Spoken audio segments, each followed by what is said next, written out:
Kevin, this is the berm that's been erected here. Now, to take us through it, tell us how exactly does it work? How does it keep the salt water from mingling with the fresh water?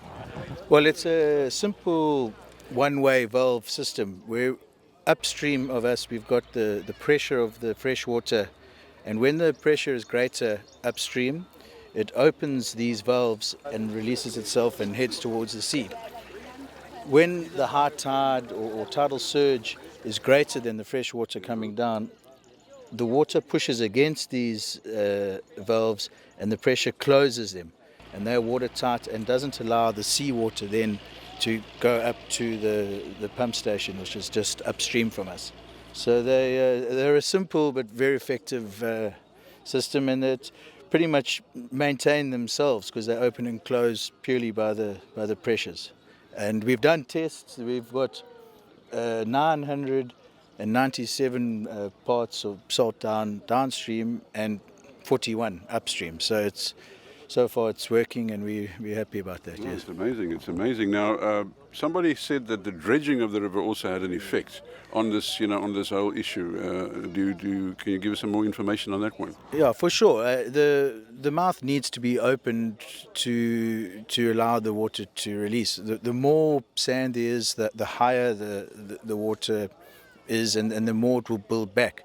So this whole construction would have to be a lot higher, and you're dealing with greater volumes, greater pressures. It just makes the whole engineering that much more difficult. Okay, but I didn't put it quite clearly. I was referring to people extracting sand from the river.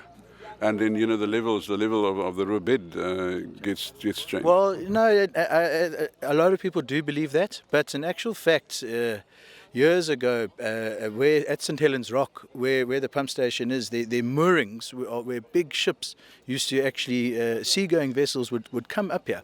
So this was always a deep river. Mismanagement of farmlands and erosion has caused it to build up with silt.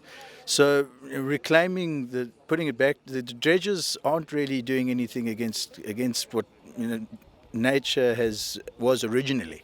So, but the river's natural flow is to push back. We're 8 k's up from the sea, 8 k's up there, and it's very tidal. It's basically you look at the level of the river when it's blocked.